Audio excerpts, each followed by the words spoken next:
Palavra de fato está de volta e agora nós vamos meditar na palavra de Deus. Para isso eu convido você a ler comigo o Evangelho de Lucas. Capítulo 16, nós leremos do verso 19 ao verso 31. E nesta parábola, que nós chamamos a parábola do rico e Lázaro, Jesus então vai nos ajudar a refletir sobre a morte. Então, observe comigo as palavras de Jesus. Lucas capítulo 16, do verso 19 ao verso 31, diz assim: Havia um homem rico que se vestia de púrpura e de linho fino e vivia no luxo todos os dias. Diante do seu portão fora deixado um mendigo chamado Lázaro, coberto de chagas. Este ansiava comer o que caía da mesa do rico. Até os cães vinham lamber suas feridas. Chegou o dia em que o mendigo morreu e os anjos o levaram para junto de Abraão. O rico também morreu e foi sepultado. No Hades, onde estava sendo atormentado, ele olhou para cima e viu Abraão de longe, com Lázaro ao seu lado. Então chamou: Pai Abraão, tem misericórdia de mim e manda que Lázaro molhe a ponta do dedo na água e refresque a minha língua, porque estou sofrendo muito neste fogo. Mas Abraão respondeu: Filho, lembre-se de que durante a sua vida você recebeu coisas boas, enquanto que Lázaro recebeu coisas más. Agora, porém, ele está sendo consolado aqui e você está em sofrimento. E além disso, entre vocês e nós há um grande abismo, de forma que os que desejam passar do nosso lado para o seu ou do seu lado para o nosso não conseguem. Ele respondeu: Então eu te suplico, pai, manda Lázaro ir à casa de meu pai, pois tenho 5 irmãos. Deixa que ele os avise, a fim de que eles não venham também para este lugar de tormento. Abraão respondeu: Eles têm Moisés e os profetas, que os ouçam. Não, pai Abraão, disse ele, mas se alguém dentre os mortos fosse até eles, eles se arrependeriam. Abraão respondeu: Se não ouvem a Moisés e aos profetas, tampouco se deixarão convencer, ainda que ressuscite alguém dentre os mortos. Meus queridos, a morte é, sem dúvidas, uma das questões mais enigmáticas para o ser humano. Em todas as épocas, em todas as civilizações, em todas as culturas e em todas as religiões, a morte sempre foi um ponto de reflexão, de questionamento. E em todas as religiões nós encontramos explicações das mais diversas sobre o porquê morremos, para onde nós vamos após a morte. A morte, por exemplo, é também sempre um personagem presente na dramaturgia. Veja, nas novelas, nos cinemas, nas literaturas, sempre existe um capítulo voltado para a situação de morte. Nós vemos os telejornais, embora haja muitas notícias, mas sempre a notícia morte está estampada nos nossos jornais e todas as vezes que a morte é noticiada, isso nos chama a atenção. Isso é só um exemplo de como a morte, de fato, é uma questão enigmática para o ser humano e chama a nossa atenção. Jesus, então, não vai se negar a falar sobre esse assunto. Muitas pessoas não querem falar sobre o assunto morte, mas é preciso, é necessário que pensamos sobre esse tema. Jesus não se negou a discutir essa questão, a falar sobre esse assunto. E, dentre as suas muitas parábolas, Jesus, então, introduz a parábola que nós acabamos de ler. Parábola que nós chamamos a parábola do rico e do Lázaro. Essa parábola que fala especialmente sobre morte, nos propõe algumas reflexões sobre a morte. São essas reflexões que hoje eu quero desenvolver com você, são essas reflexões que hoje eu quero fazer com você ao longo da nossa mensagem. A primeira reflexão sobre a morte que Jesus nos propõe nessa parábola é que a morte alcança a todas as pessoas indistintamente. Essa é a primeira reflexão. A morte alcança todas as pessoas indistintamente. Jesus propositalmente coloca nesta parábola dois personagens muito distintos, muito diferentes. De um lado, Jesus coloca um rico, que segundo as parábolas de Jesus, ele vivia no luxo, morava numa mansão, comia da melhor comida possível, tinha homens a seu serviço, se vestia esplendidamente, usava as roupas de grife da sua época, era um homem muito poderoso economicamente. Do outro lado, Jesus coloca esse mendigo. Segundo Jesus, esse mendigo, primeiro, não tinha saúde, o seu corpo era tomado por feridas, de maneira que até os cães vinham lamber-lhe as suas chagas. Este homem não tinha o que comer, ele ficava esperando as migalhas que sobravam da mesa daquele rico para que ele pudesse se alimentar. Provavelmente as suas roupas eram trapos imundos que ele se cobria, ele se vestia. Não tinha nenhuma perspectiva do amanhã. Não sabia se permaneceria vivo, não sabia o que ia comer no café da manhã ou no almoço, era um homem miserável. Então, observem, Jesus coloca dois personagens em realidades físicas, econômicas, sociais, bem distantes um do outro. Mas Jesus vai acrescentar um fato que vai nivelá-los. Jesus diz que esse homem, embora rico, morreu. E aquele mendigo também morreu. Então observe que a morte alcançou os dois, colocou os dois no mesmo nível, colocou os dois na mesma realidade. Jesus propositalmente coloca dois personagens tão distintos, mas que morreram. Ambos morreram, ambos viveram a mesma experiência da morte, para nos mostrar que, independente da nossa condição e da nossa realidade, todos nós seremos, mais cedo ou mais tarde, atingidos pela morte. Você já percebeu que, embora saibamos que vamos morrer, todos nós vivemos como se fôssemos eternos? Muitas pessoas administram a sua vida, eles lidam com o seu dia a dia como se a morte não fosse uma realidade possível. Aliás, eu e você não somos preparados mental e psiquicamente a pensar e acreditar na nossa própria morte. Nós até falamos na nossa morte, nós até, de certa forma, cremos que vamos morrer, mas a morte, no fundo, parece uma realidade que não é verdadeira para nós. Falamos da nossa morte como que se fosse uma ficção. Falamos da morte como se para nós ela não fosse possível.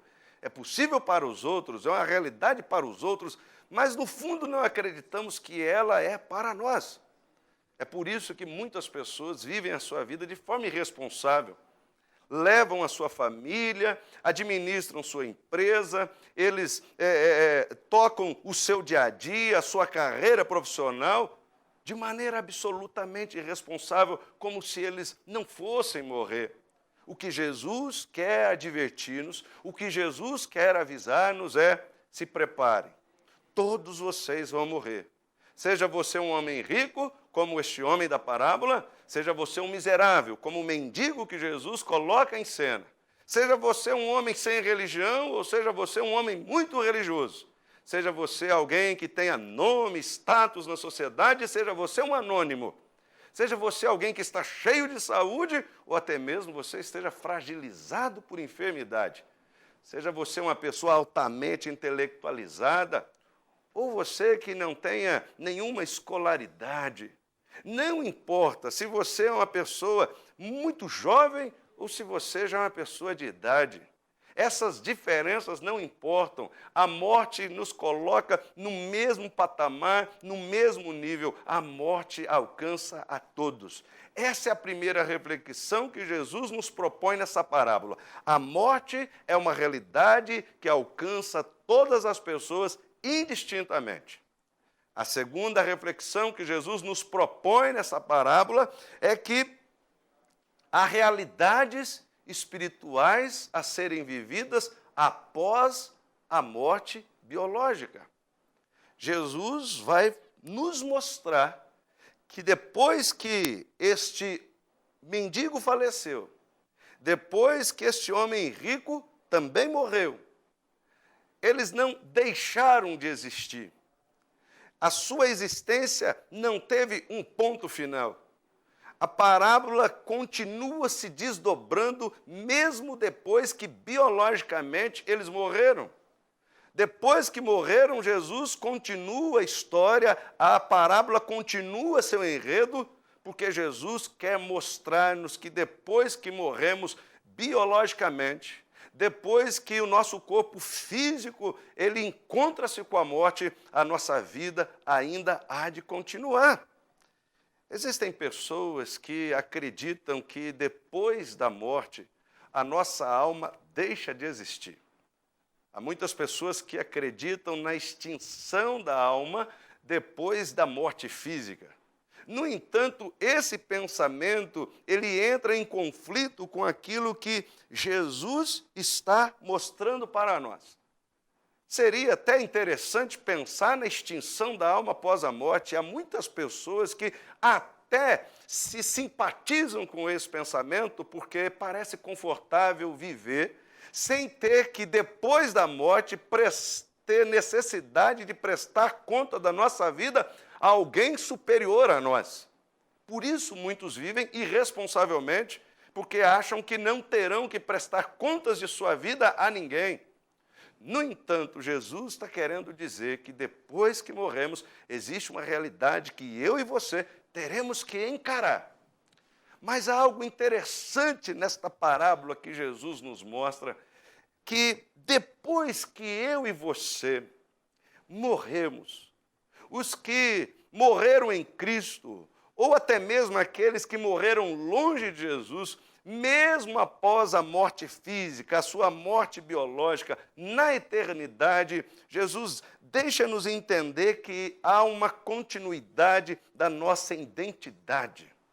A Bíblia diz para nós, na primeira carta aos Coríntios, capítulo 15, versos 52 a 54, sobre o que vai acontecer quando nós morremos, quando esse corpo ele chegar ao seu fim. A Bíblia então diz o seguinte, que num momento, num abrir e fechar de olhos, ao som da última trombeta, pois a trombeta soará, os mortos ressuscitarão incorruptíveis e nós seremos transformados, pois é necessário que aquilo que é corruptível se revista de incorruptibilidade e aquilo que é mortal se revista de imortalidade. Quando, porém, o que é corruptível se revestir de incorruptibilidade e o que é mortal de imortalidade, então cumprirá a palavra que está escrita: a morte foi destruída pela vitória.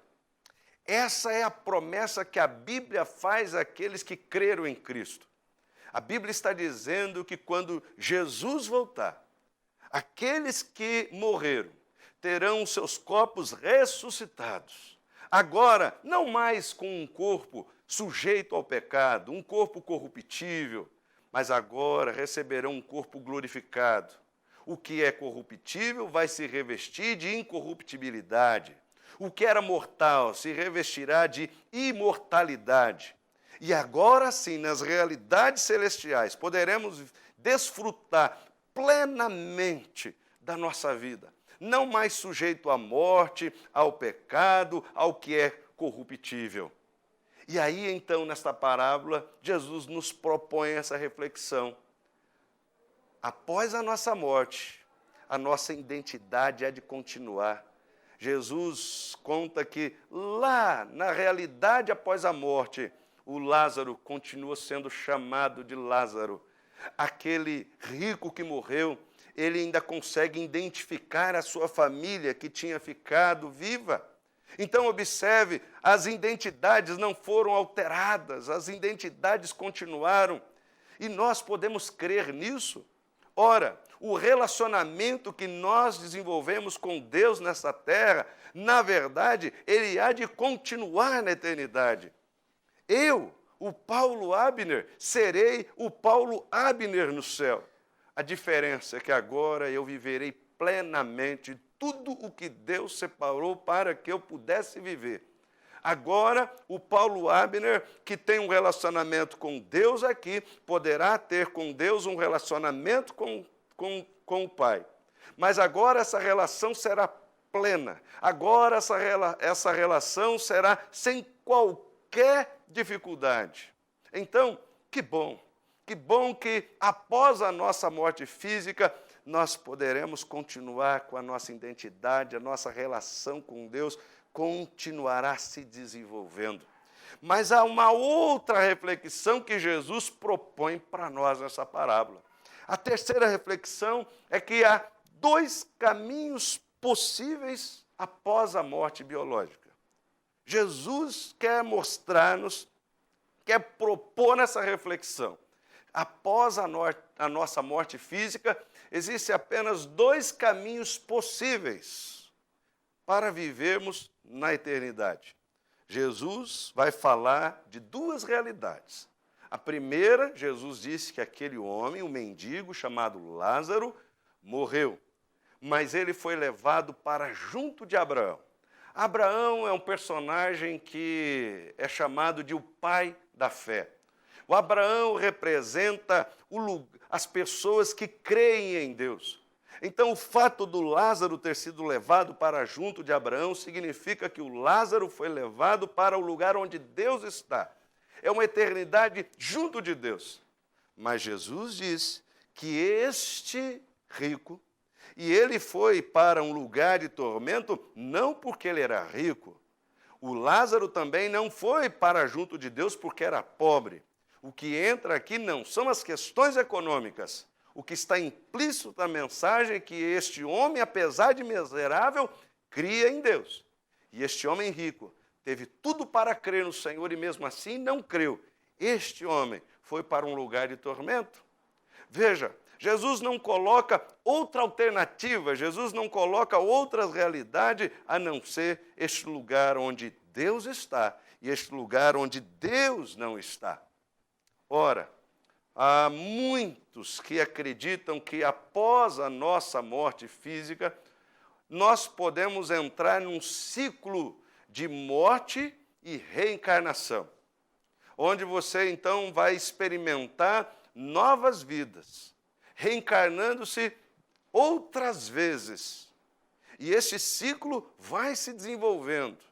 Isso é um pensamento comum, é uma corrente religiosa que muitas pessoas são adeptas. No entanto, esse pensamento, essa corrente, ela não se adequa, ela não se harmoniza, ela não consegue encontrar amparo pelas Escrituras.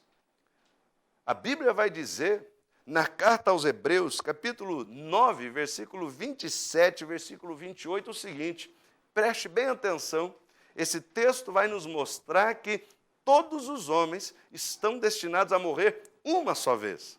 Diz assim as Escrituras, da mesma forma como o homem está destinado a morrer uma só vez, e depois disso enfrentar o juízo, assim também Cristo foi oferecido em sacrifício uma única vez, para tirar os pecados de muitos, e aparecerá segunda vez, não para tirar o pecado, mas para trazer salvação aos que o aguardam. Então, observem, a Bíblia, nessa carta aos Hebreus, está nos mostrando de forma clara e sem rodeios, a Bíblia está falando de uma forma bem taxativa, de maneira que até uma criança, ao ler essa passagem, não vai ficar em dúvidas. O texto disse que ao homem está destinado a morrer uma só vez. Vindo depois disso, o juízo. Ou seja, ele vai se encontrar com Deus e vai prestar contas da sua vida. Ora, quando a Bíblia faz essa afirmação, ela não nos deixa margem para acreditar que a nossa vida está sujeito a entrarmos num ciclo de morte, reencarnação, morte e reencarnação. A Bíblia está mostrando que nós morremos uma só vez. E depois disso, vamos nos encontrar com o Senhor para prestarmos contas da maneira como nós administramos a nossa vida terrena. Agora, quando Jesus fala sobre essa realidade após a morte, onde está aqui este homem rico, Jesus vai usar aqui uma palavra que precisamos entendê-la. Jesus disse que aquele homem rico foi para um lugar de tormento. Jesus chama esse lugar de inferno. Aliás, essa palavra aparece 14 vezes na Bíblia. A palavra inferno aparece 14 vezes nas Escrituras e 7 delas aparecem na boca de Jesus. A palavra inferno, traduzido para o português, é a palavra grega geena. Quando aparece o geena, traduz-se para o português a palavra inferno. A palavra geena, no grego, na verdade, ela foi uma transliteração da palavra hebraica. Na verdade, uma expressão hebraica que é o Gehinom. Gehinom, que significa Vale de Rimon. O Vale de Rimon era um lugar localizado ao sul de Jerusalém. O Velho Testamento conta a história de que, em determinado período do povo de Israel, houve no coração do povo, através da influência de reis que não temiam a Deus, eles então se corromperam, correndo atrás de deuses pagãos. E havia um deus chamado Moloque. Esse deus exigia que se construísse uma estátua que era uma representação desse deus. E essa estátua de ferro, eles ateavam fogo dentro dela e lá eles sacrificavam os seus próprios filhos ao deus Moloque. Mais tarde, o povo de Israel se volta para Deus, se arrepende dos seus pecados e se dão conta do absurdo que eles estavam fazendo em nome de uma religião absurda. E aquele lugar, o Vale de Rinom, ao sul de Jerusalém, foi considerado um lugar amaldiçoado. Lá eles não plantavam mais e nem construíam casas. Naquele lugar se tornou o lixão de Jerusalém. Lá se tornou um lugar onde as pessoas depositavam os seus dejetos, eles jogavam restos também mortais de animais, enfim, se tornou um lugar onde as pessoas jogavam lixo. Para que aquele lixo não fosse se acumulando, criando volume, as pessoas ateavam fogo. Então, o fogo naquele lugar, ele não parava. Era dia e noite, era um fogo que não tinha fim, porque o lixo que era produzido precisava ir sendo consumido. Então, o Vale de Rinom, que é a expressão hebraica Gehinom, que é transliterado para o grego Geena, é a palavra que Jesus usa para se referir ao inferno. O que é o inferno? O inferno é um lugar onde aquilo que não tem mais propósito é jogado. Ora, o que nós descartamos no lixo? Aquilo que já não cumpre mais os seus propósitos. O dia em que essa máquina que eu uso, o computador, ela se estragar, ela não tiver mais conserto e ela não cumprir mais a sua finalidade para a qual eu adquiri, não faz sentido eu guardá-la em algum lugar de destaque na minha casa. Eu vou descartá-la. Essa máquina vai para o lixo. Bom, o que isso tem a ver com o inferno? Eu e você existimos com uma finalidade. Deus nos criou para viver para a sua glória. A razão da nossa existência não somos nós mesmos. Nós existimos por causa de Deus. Você existe para a glória de Deus. quando você não vive segundo a sua finalidade, quando você não vive segundo os seus propósitos, qual a razão de você ocupar um lugar de destaque? Tudo aquilo que não serve à sua finalidade não tem outro destino a não ser o Geena. Não tem outro destino a não ser o lixão. Não tem outro destino a não ser o lugar para onde vão as coisas cujo propósito, a finalidade já não conseguem cumprir mais. Então Jesus está dizendo que o Geena é o lugar para aqueles que não viveram segundo o propósito para o qual foram criados. A outra reflexão que Jesus nos propõe é que esse lugar para onde esse mendigo chamado Lázaro foi levado é um lugar de consolo. Jesus, no versículo 25 de Lucas 16, ao se referir a Lázaro, ele diz assim para aquele rico, ele diz que o Lázaro estava sendo consolado.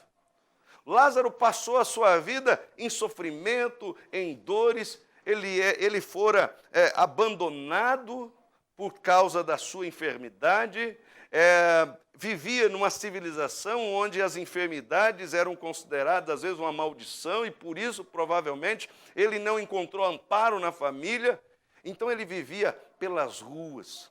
O curioso é que Jesus coloca um homem que tinha tudo para duvidar de Deus.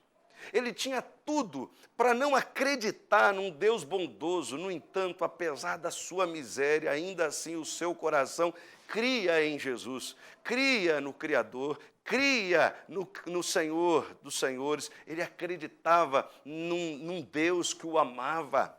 Há quantas pessoas que vivem tão bem, com saúde, bem empregadas, e ainda assim duvidam da bondade de Deus, duvidam da graça de Deus, duvidam do amor que Deus tem por eles.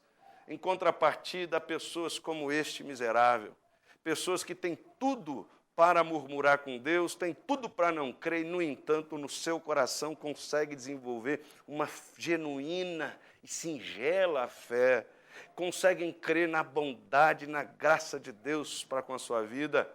E essa esperança depositada em Deus, ela não é vã. Jesus disse que este miserável, chamado Lázaro, junto a Abraão, ou seja, junto a Deus, ele foi consolado. Essa é a esperança daqueles que passam por essa terra, sofrem suas dores, enfrentam suas dificuldades. Eles creem que um dia o Senhor os consolará. E nós estamos aguardando esse tempo, esse lugar, onde a Bíblia diz que Deus enxugará dos nossos olhos toda lágrima, todas as nossas dores cessarão, todas as nossas angústias terão fim, porque lá nós receberemos o consolo. Sabe, eu gosto de definir o céu. O céu não é céu porque lá existem ruas de ouro, lá existem mansões de diamante. O céu não é céu porque lá existe um trono onde Deus está assentado e tudo é muito lindo, e anjos que estão transitando para lá e para cá. O céu não é céu por causa disso. O céu é céu porque Deus está lá.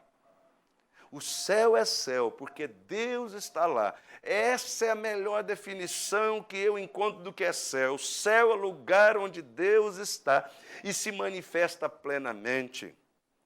Em contrapartida, podemos definir o que é o inferno. O inferno não é inferno porque lá existe fogo, porque lá existe sofrimento. O inferno é inferno porque Deus lá não está e é impossível encontrá-lo naquele lugar. O inferno é todo lugar onde há ausência de Deus. Ali existe inferno. Por isso, eu quero concluir a palavra de hoje, levando você a refletir sobre a sua própria morte. Onde você estará depois que você biologicamente padecer? Em que realidade na eternidade você vai viver? A realidade junto de Deus, que a Bíblia chama de céu, ou você vai viver uma eternidade longe de Deus, no Geena, o lugar que é destinado para aqueles que não viveram segundo o propósito para o qual foram criados. Reflita sobre isso. Eu espero que essa palavra, de alguma forma, tenha sido bênção para o seu coração. Semana que vem, nós vamos continuar a meditar nessa palavra e eu espero que ela seja, mais uma vez, bênção para a sua mente e para o seu relacionamento com Deus. Nós vamos para um rápido intervalo, daqui a pouquinho a gente volta, tá bem? Palavra de paz.